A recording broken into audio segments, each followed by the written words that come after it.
Greetings and salutations, everyone. I hope everyone is doing well this evening. Tonight I've got an extra special encounter for you guys. It's coming to us from Central America, and kind of makes me wonder. We have the Dogman and Sasquatch and a couple of other cryptids that inhabit our woodlands of Northern America.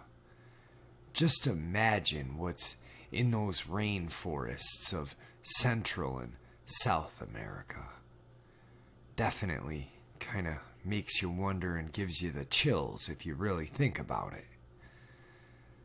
Before we get into this really amazing encounter, I have a couple of links I'd like to share with you.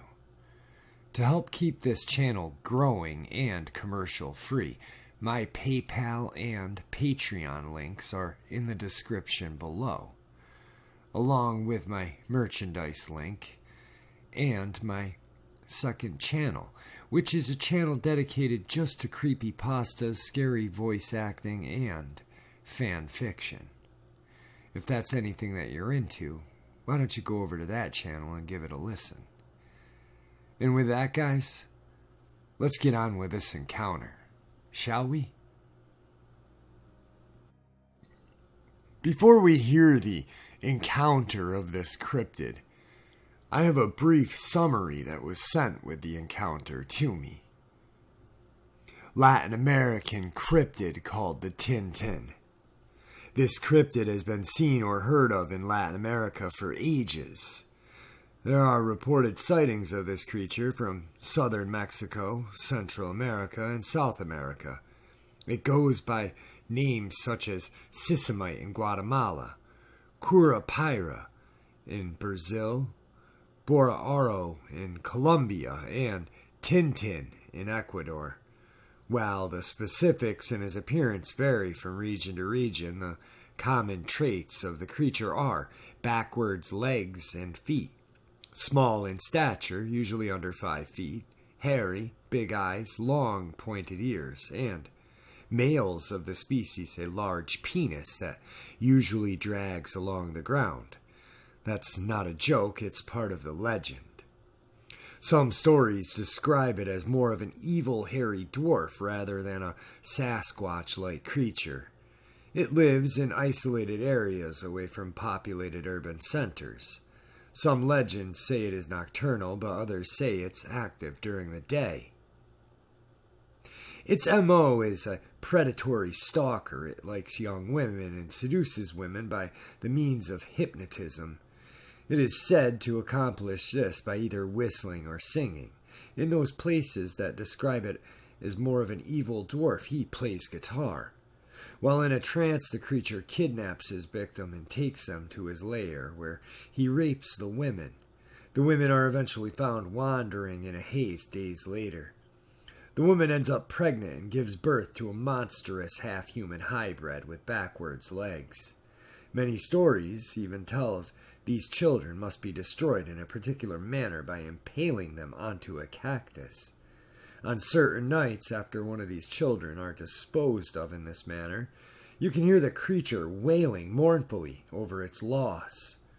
This must be done, or the creature will return and rape more women in the area in order to procreate. Some legends say that the creature will kidnap the hybrid child when it's born and raise it by itself. The legends are all over the place on how or if it can be killed. Some say it's an immortal creature, while others claim to have killed it by conventional means, such as shooting it with a gun. Here is the encounter of the Tintin or Sisemite.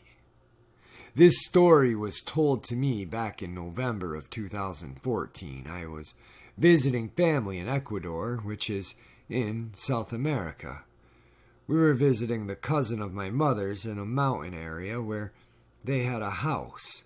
A friend of my mother's reminded my mother to not wander up the hills after dark because of the Tintin.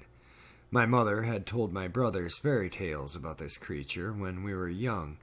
I laughed at this, but The gentleman in question told us not to dismiss this as an old wives' tale. He said the local authorities get a lot of people turning up missing up and down these local mountain villages under mysterious circumstances and are never heard from again. He recounted a story from a supposed real encounter that happened to the best of his recollection in the 1980s. The girl's name was Rosa, had gone home with a friend after school one afternoon, after class had ended for the day. The friend lived in a nearby canyon area by the rural village school. They had spent the whole afternoon having a good time listening to music and talking about school and boys. Rosa had lost track of time and needed to get home to do her chores and help her mother prepare dinner for her father, who would be getting home shortly after a long day at work. The sun was starting to set, and in a few short minutes it would be dark. Desperate not to get in trouble, she asked her friend if she knew a faster way down to town. She pointed to her dirt path far away on a paved road. It was surrounded by a dense forest. She warned her it was winding and steep path down the side of a hill and could get treacherous in the dark if she was not careful. She told her that when she got to the bottom there was a small stream. She could hop over it and get back to the village. In utter despair, Rosa chose to risk it. She said goodbye to her friend and began to walk down. The trees and vegetation were very dense along this path, and you couldn't see too far ahead of you because of this. Things were made more difficult when the sun completely set. At times she could see faint lights of the small village far off in the distance. She started to pick up pebbles in her shoes and stopped briefly. She sat on a stump she had found on the side of the dirt path. She removed her shoe and shook it to get rid of the small rocks that had started to cause her discomfort. She was putting the shoe back on when she noticed a group of small footprints by the stump. They seemed to be leading away from the tree line to the stump. Rosa thought they must be footprints of the small village children playing up here. She didn't give it a second thought and got up and continued to walk. As she made a turn, she immediately felt something hit the back of her right shoulder. It felt like a small rock or a pebble. She quickly turned to see who it could have been. She had seen nothing. She was creeped out by this and just continued down the path. A few feet later, she thought she heard giggles coming from in front of her.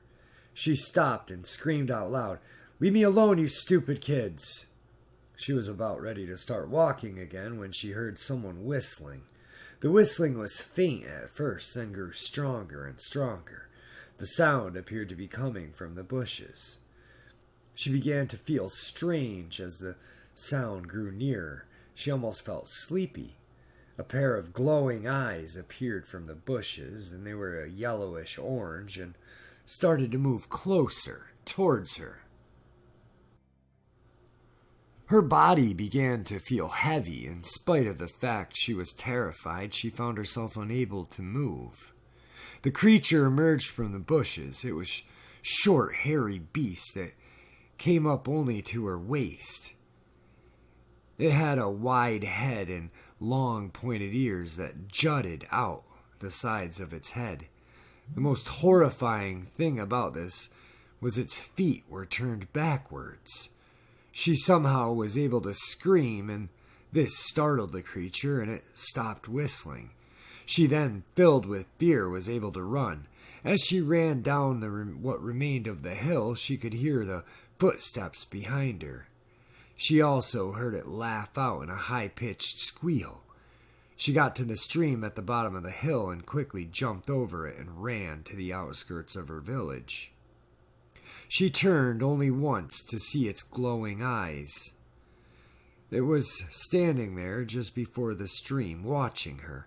She told her parents and the locals of what happened.